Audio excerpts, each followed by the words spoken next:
Welcome to Stuff You Missed in History Class, a production of iHeartRadio's How Stuff Works.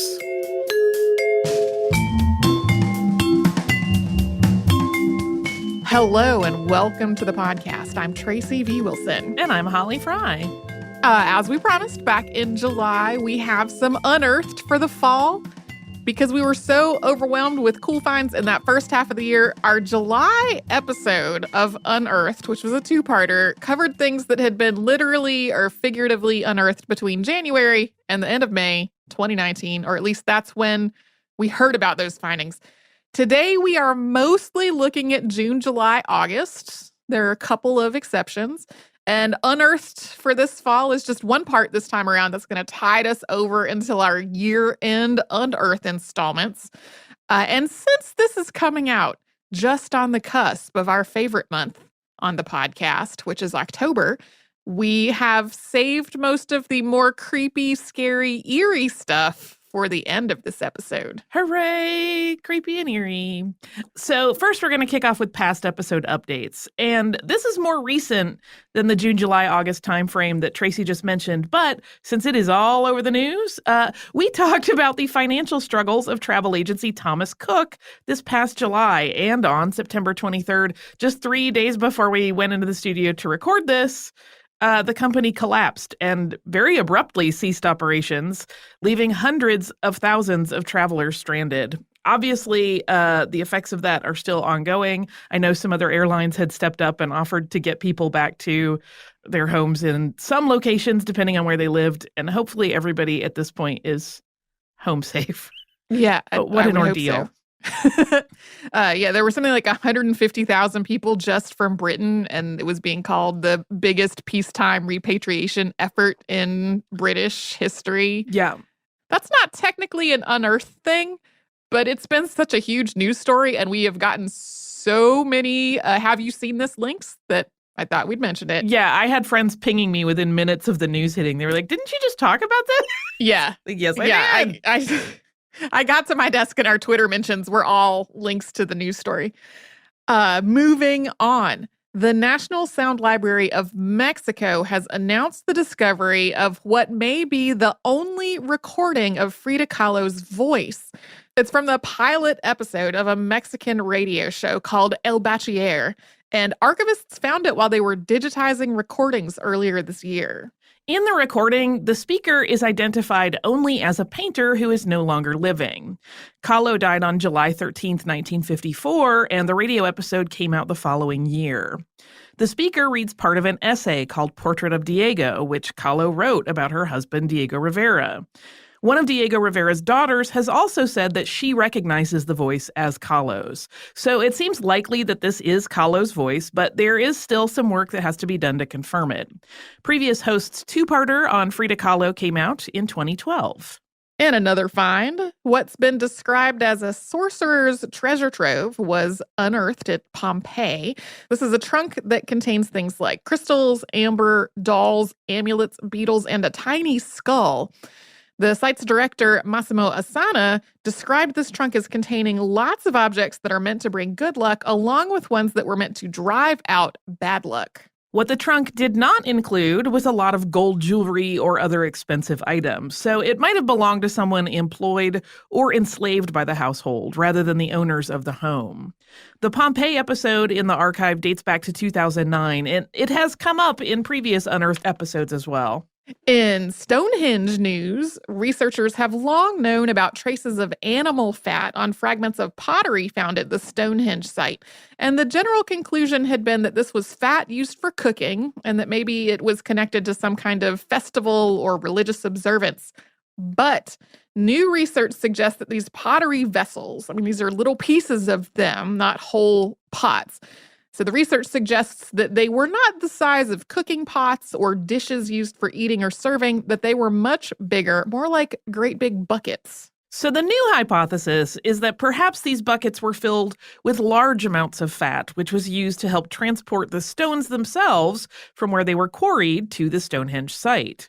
The basic idea is that the blue stones used as part of the henge's construction were loaded onto sledges, which were pulled along a track made of logs. And to make all of that effort easier, the logs were greased with animal fat that was stored in these big pottery buckets.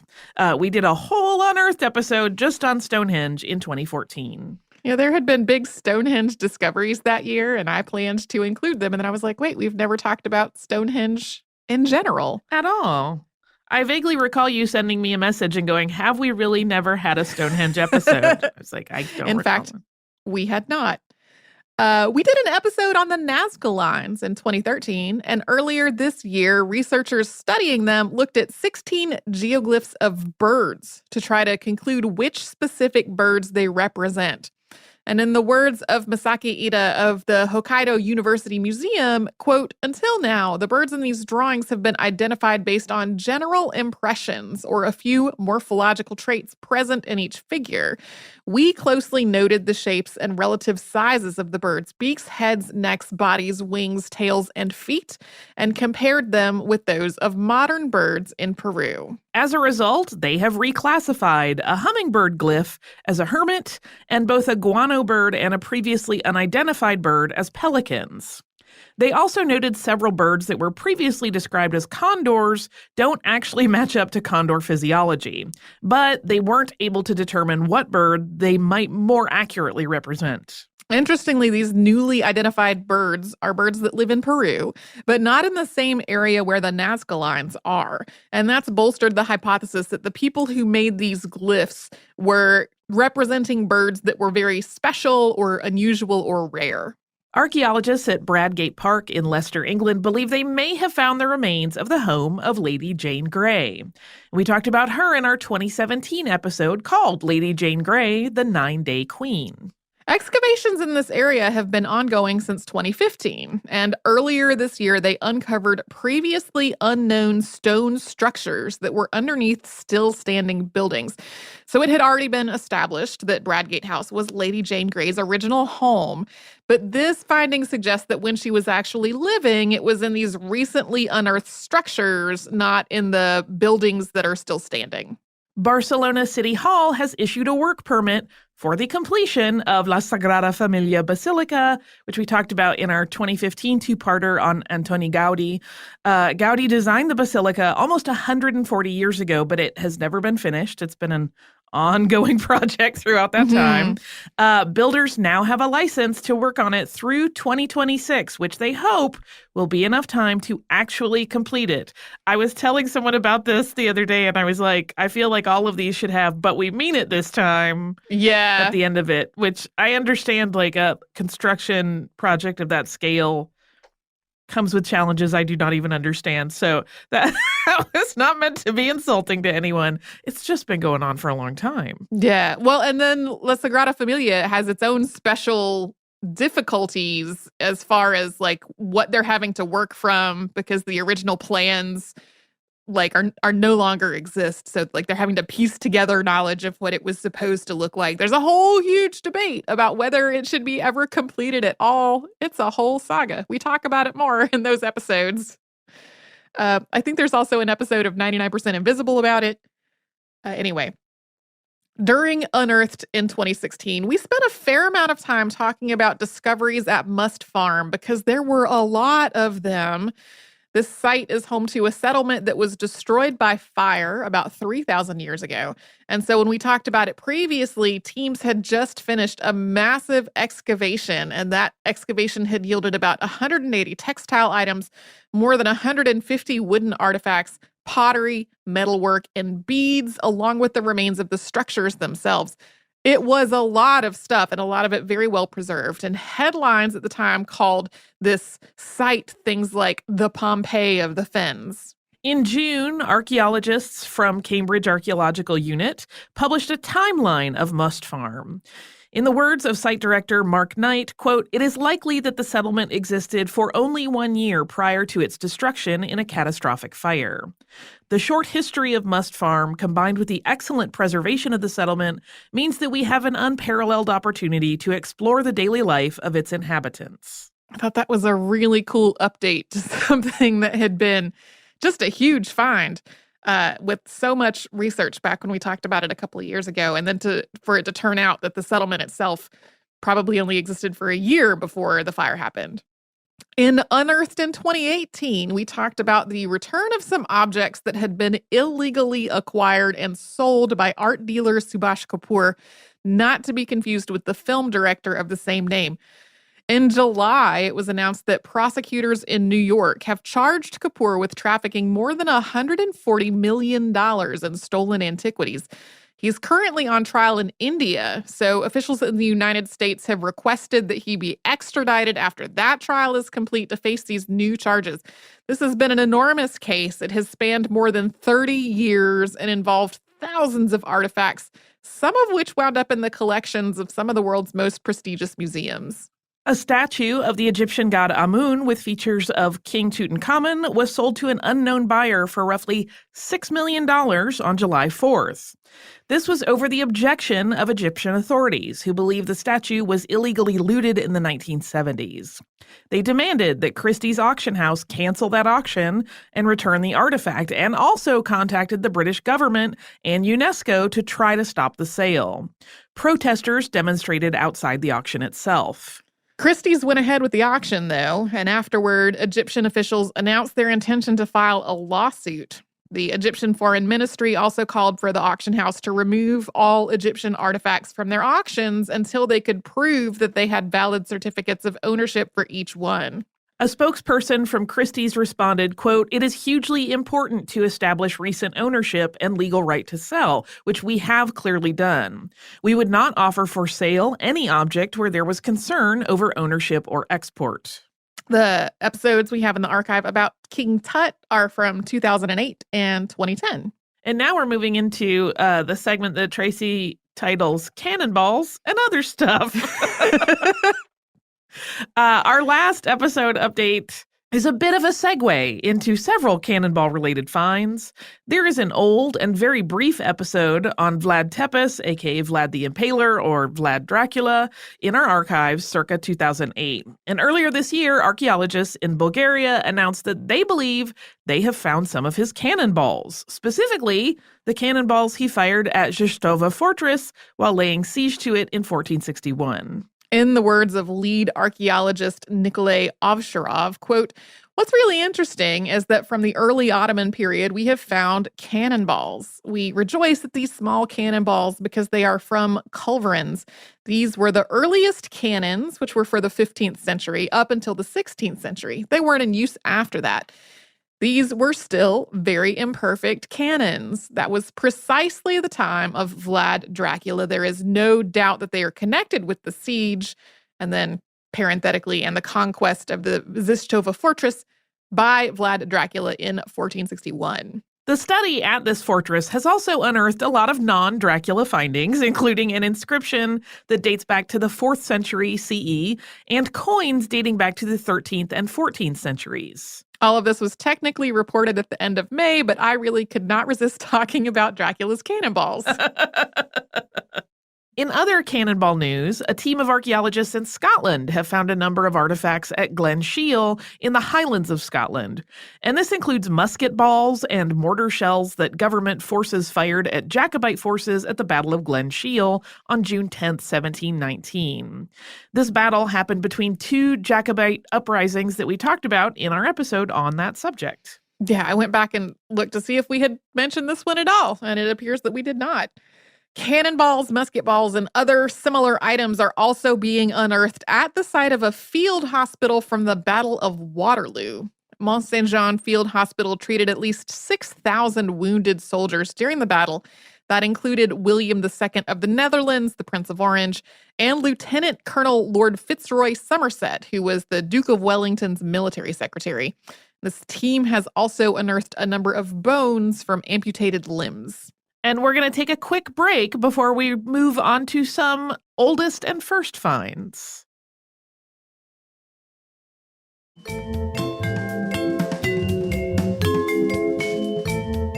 Okay, we have a few things that are the oldest or the first of their kind to be found.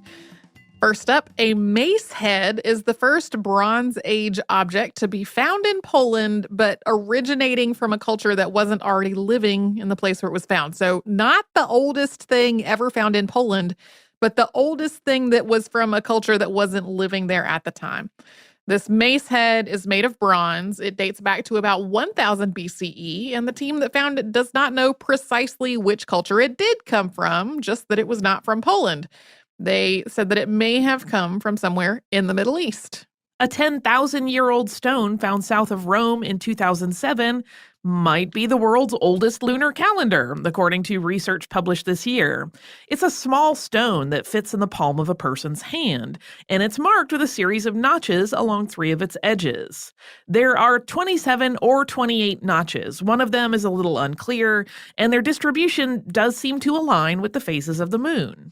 Moving on, a canoe found in Kennebunkport, Maine is being described as a major find in Native American history. This canoe was made from a hollowed-out birch tree, and it was found in the Cape Porpoise Harbor on June 1st. It's believed to be the oldest dugout canoe ever found in Maine.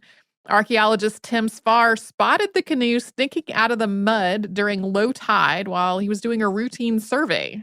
Other dugout canoes have been found in Maine before, but all of them were created after the arrival of Europeans in the area. This one appears to be at least 700 years old, and if that's the case, it was made hundreds of years before Europeans tried to colonize the area. Archaeologists plan to preserve, restore, and study the canoe, which is a process expected to take at least 2 years. Yeah, anytime there's a wooden thing like this found in the seawater, there's a whole process to make sure that it just doesn't fall apart once it's taken out of the water. This is an important find not only for the study of how canoes like this were made, but also of the ongoing research into the native settlements of Algonquin-speaking peoples in Cape Porpoise. Before we move on, we talk about oldests and firsts a lot on Unearthed, but we also have some archaeological work that illustrates how the field isn't only about studying stuff from the distant past. Binghamton University's Public Archaeology Facility and the museum at Bethel Woods Center for the Arts have worked together on an archaeological dig at the site of Woodstock, whose 50th anniversary was earlier this summer. Last year, archaeologists pinpointed the location of the stage, and this year they found the locations of 24 vendor booths and other features in the area known as the Bindi Bazaar.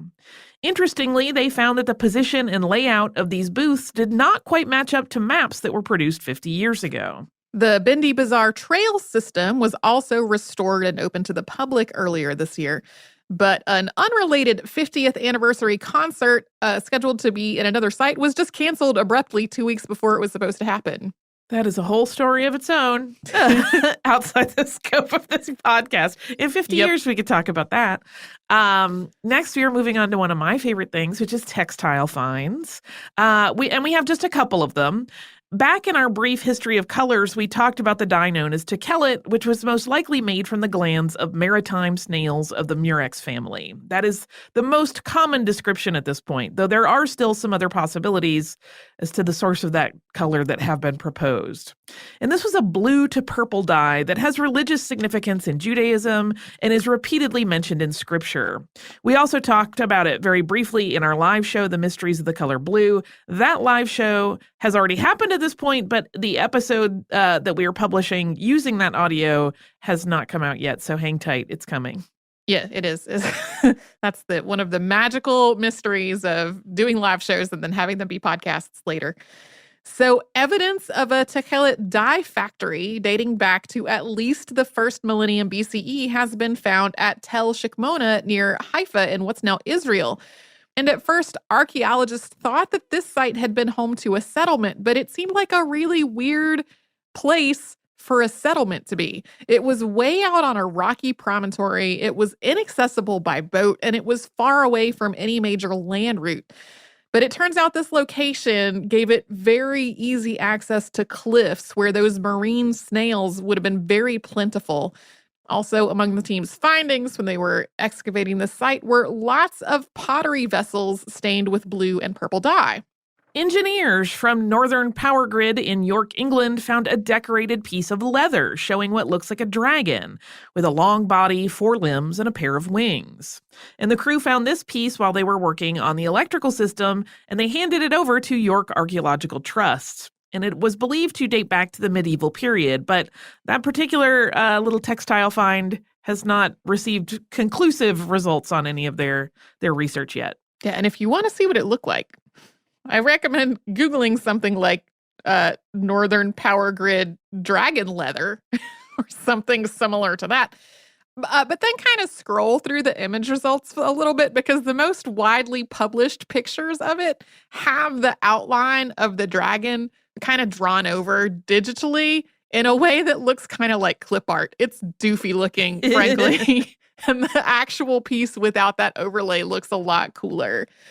Now we will move on to something that's always just one of my favorite things, which is the edibles and potables, starting with something that was made from edible ingredients, but maybe not meant to be eaten. Researchers studying a Bronze Age hill fort in Austria found a collection of strange ring-shaped objects, which looked like they were made from clay, but were really made from cereals. They were made from finely ground barley and wheat that was mixed with water and kneaded into a dough and then shaped into rings and dried. I mean, it just sounds like old Cheerios to me, but the first Cheerios. No, that's not what they are. The team has not conclusively determined what these rings were for. These cereal rings would have been time and labor intensive to make, and they don't really resemble foods that have been discovered at the site. They do resemble other objects found at the site that are believed to be loom weights, leading to the hypothesis that they were lookalikes made for some kind of ritual purpose, but it is still not entirely clear, though, what they are. Yeah, there's sort of the question of, if it took this much effort and time and also food product that you're not going to eat to make these, like, it has to have been for something. Moving on. As documented in a widely shared Twitter thread, Seamus Blackley traveled to the Museum of Fine Arts Boston and the Peabody Museum of Archaeology and Ethnology at Harvard to try to collect yeast samples from Egyptian pottery. These samples, if they are really yeast from when the things were created, would be about 4,500 years old. They were collected with the help of Dr. Serena Love and PhD student Richard Bowman. These samples were collected from vessels used to make beer and bread, and they were taken in a sterile, non-invasive way. In August, Blackley baked bread with some of it, using fresh milled organic ancient grains. So as of August 5th, there was still work to be done to confirm that what came through this whole process really did include ancient strains of yeast. I mean, there's yeast everywhere, all the time. You can ferment things using just wild yeast that's around in the air. So it's possible that what was at work was not ancient yeast. But according to the Twitter thread, the bread itself was delicious. That's really all that matters. Yeah, we've had a number of things that people made with ancient ingredients that did not turn out to be delicious. So I'm glad that this bread was apparently very good. Yes. According to research published in the Proceedings of the National Academy of Sciences, people in northern China developed 2 distinctly different methods of trying to make beer. This conclusion comes from the analysis of 7,000 to 8,000-year-old pottery fragments at 2 different sites. And at both of the sites, the pottery fragments had granules of cereal starches that showed evidence that they had been fermented. One of the sites is called Lingkou, and it appears that people living there just let the grains sprout. And then 3,000 kilometers away at a site called Guotaoyang, people seem to have used sort of a starter to start the process of breaking down the starches in these grains. This starter seems similar to a fermentation starter called ku, which is still made today from molded grains and used to produce alcoholic beverages from cereals in some parts of the world. Patrick McGovern at the University of Pennsylvania Museum of Archaeology and Anthropology also suggested that because it would have taken such large quantities of grain to do this, beer making might have inspired people to start cultivating grains, an idea that has come up on Unearthed before. Yeah, both beer and bread. Did people start making bread because they had figured out how to cultivate grains, or did they figure out how to cultivate grains because they wanted to eat bread? I mean, I can't fault them. Me neither. Researchers in France have discovered a 900-year-old grape seed that is genetically identical to Sauvignon Blanc grapes that are grown today. That means that today's Sauvignon Blanc has been growing for at least 900 years, all tracing back to this one ancestral plant. And to be clear, this is a particular regional wine, not the more commonly known and widely distributed Sauvignon Blanc. So, very similar sounding, not the similar same sounding. The identically genetic seed is spelled Savagnin, rather than what you would be more likely to see on the shelf at the wine store. And this team was looking at the seeds from several varieties of wine grapes. And while they found other connections between species, this was the only one that was an identical genetic match. We also had some unearthings that were more about where to get your food and beverage than the food and beverage itself. An 18th century Scottish pub was unearthed in the Scottish Highlands, and that site included lots of drinking vessels like goblets and tankards. And then a completely different 18th century pub was unearthed in eastern North Carolina, also filled with things like mugs and goblets. The North Carolina find also included a brass tap from a wine barrel. Now we're shifting gears to a little bit of medical history. For the first time, researchers have found genetic evidence that the Justinianic plague, aka the Justinian plague, reached Britain and Ireland. The plague started in the year 541, and it continued to circulate for about 200 years after that.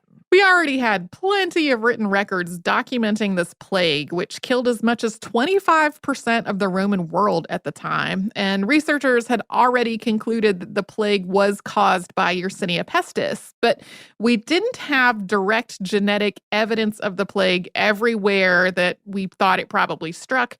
And records detailing some kind of pestilence in Britain and Ireland in the year 544 were also a little ambiguous in their descriptions. So it wasn't totally clear that the illness that struck there was the same illness that was striking in other places. Not only did this research lead to conclusive evidence of the plague in Britain and Ireland, but it also unearthed a lot more diversity in the disease itself than was previously known.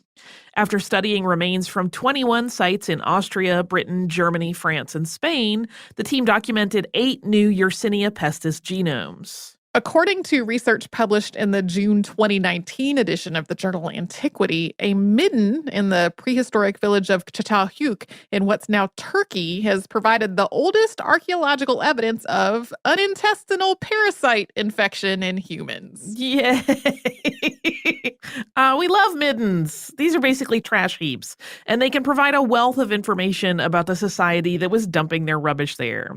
In the case of Çatalhöyük, people also used the midden as a toilet, either going directly into the midden or perhaps carrying their waste from their homes to the midden in something kind of similar to a chamber pot. This team studied both the midden and burial sites, the waste that may have been expelled from a body after it was buried.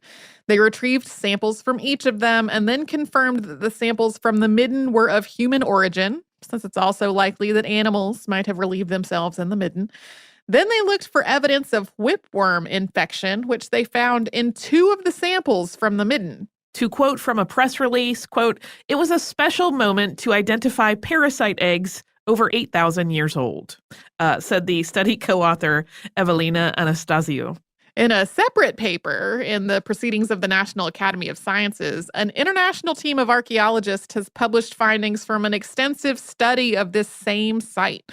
And in the words of lead author Clark Spencer Larson, this 9,000-year-old community was, quote, one of the first proto-urban communities in the world. And the residents experienced what happens when you put many people together in a small area for an extended time. The many things that happen include overcrowding, infectious disease, crime, and environmental issues. Here's some other toilet-related history. We've got some new findings from Vindolanda near Hadrian's Wall, including a 2,000-year-old gaming board meant to be played in a bathhouse, as well as some gemstones that had fallen down a toilet. The gemstones date back about 1,800 years, and they were carved with symbols. It was a common practice to wear these as rings, but it was also common for the adhesive that held the gem into the ring setting to fail. So probably whoever was wearing these rings lost the stone while they were on the toilet, and that means they're gone. Not going after that. No, apparently not. And in one last bit of toilet news, a team in Bulgaria found an ancient chamber pot, which seems to have been sized for children, or perhaps for small adults, or maybe for very careful use by typically adult-sized adults.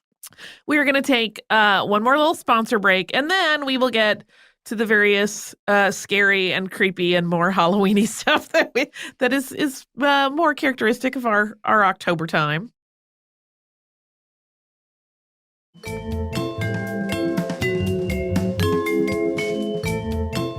Okay, since we're leading into October here, in a random bit of alarming news, a cube of uranium was delivered to Timothy Koth at the University of Maryland College Park in 2013.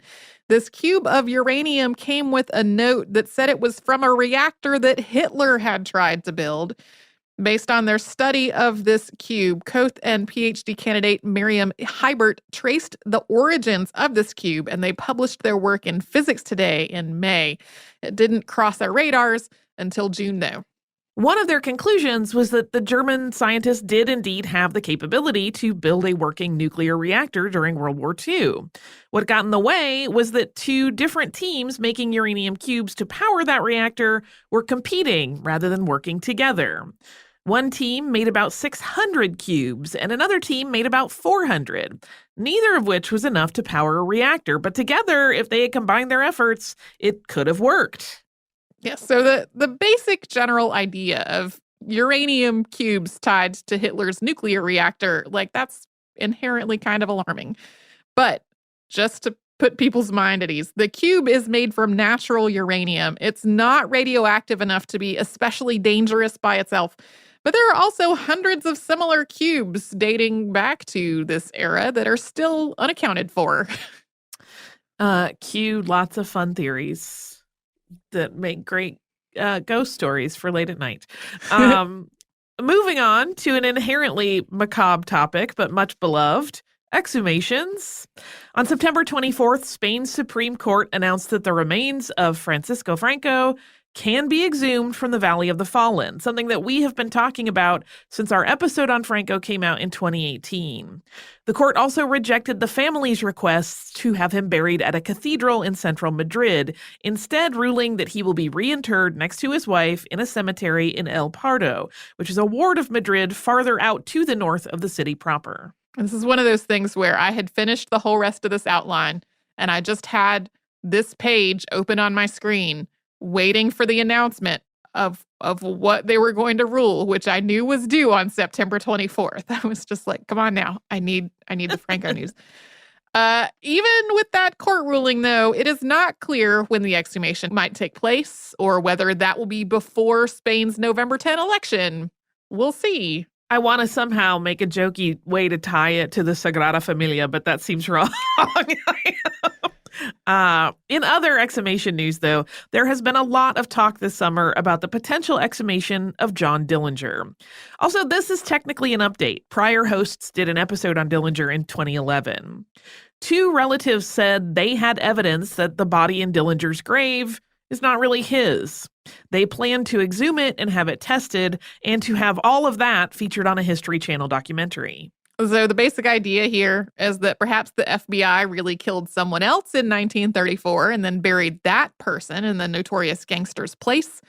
The FBI did not give this a lot of credence, though, saying that they had fingerprint evidence and other indicators that the body was really, yes, John Dillinger. In July, the Indiana State Department of Health approved a permit for the exhumation, but Crown Hill Cemetery, where the body is buried, objected. The cemetery issued a statement that read in part, quote, "We also have concerns that the complex and commercial nature of this exhumation could cause disruption to the peaceful tranquility of the cemetery and those who are visiting to remember their loved ones." This has been kind of a theme in very high-profile exhumations that have also been planned to be covered as television specials, where the cemetery has been like, we kind of would like to have a respectful environment here for the other people who have loved ones buried, rather than having a giant TV spectacle tied to this.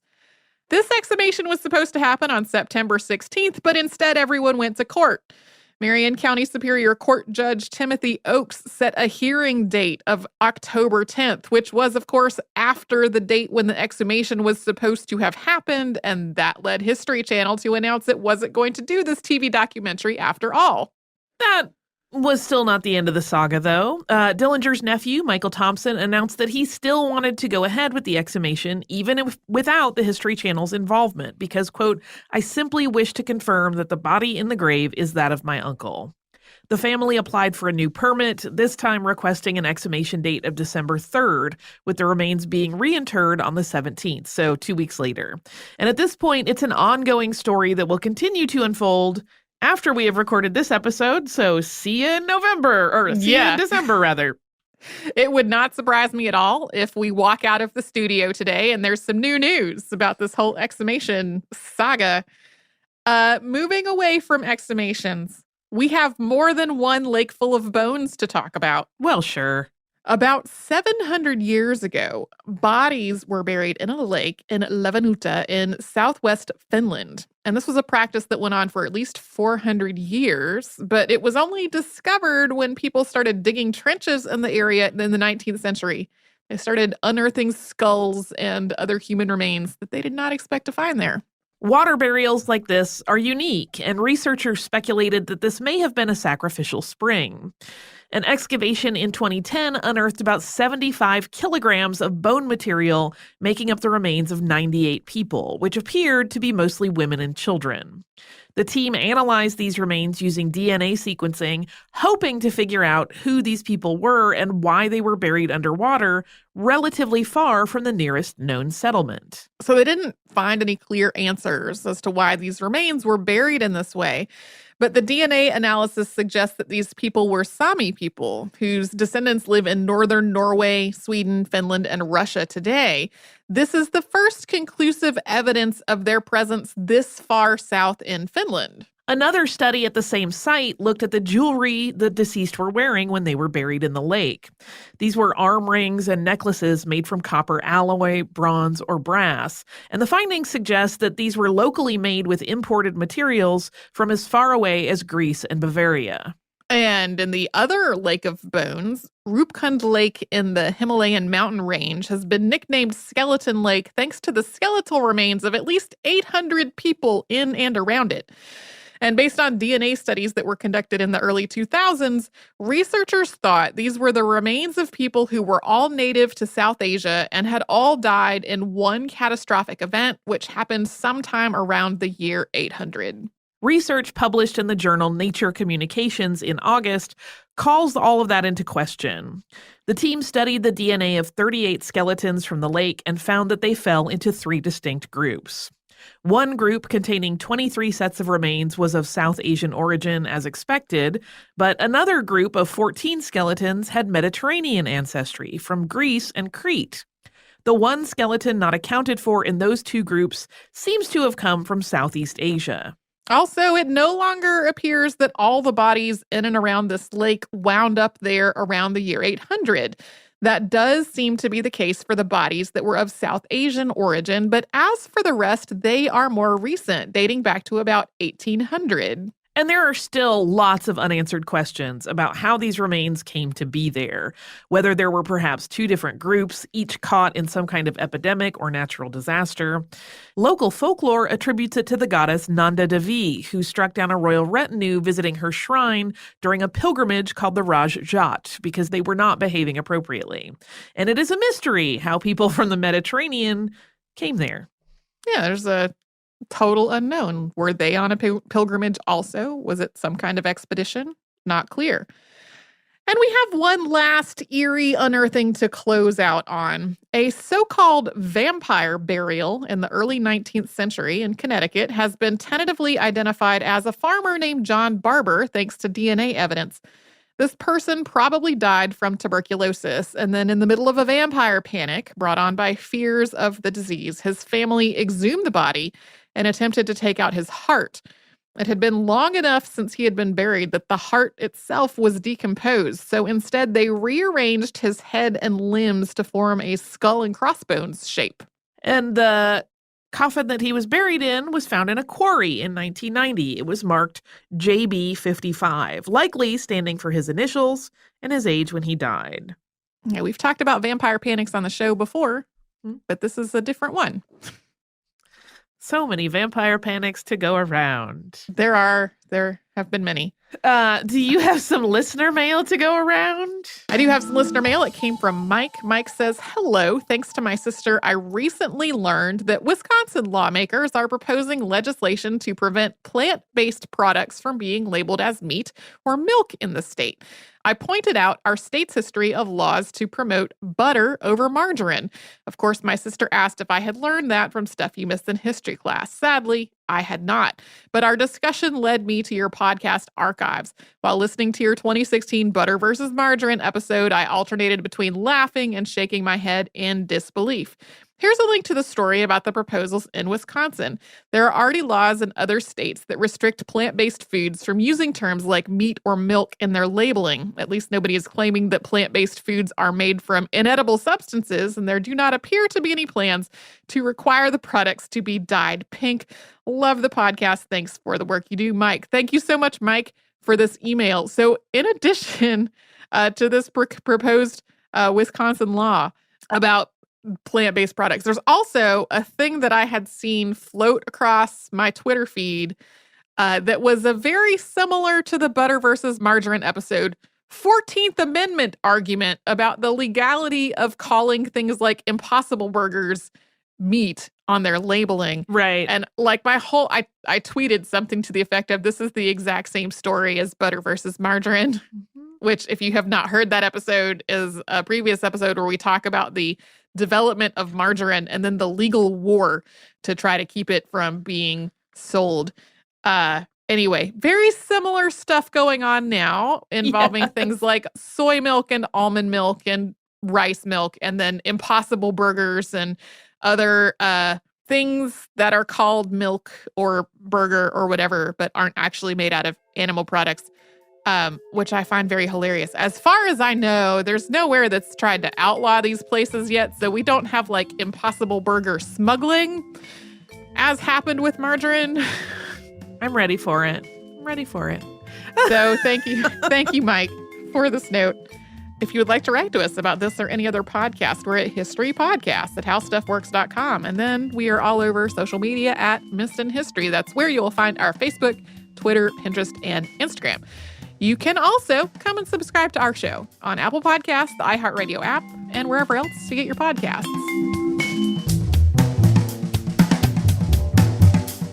Stuff You Missed in History Class is a production of iHeartRadio's How Stuff Works. For more podcasts from iHeartRadio, visit the iHeartRadio app, Apple Podcasts, or wherever you listen to your favorite shows.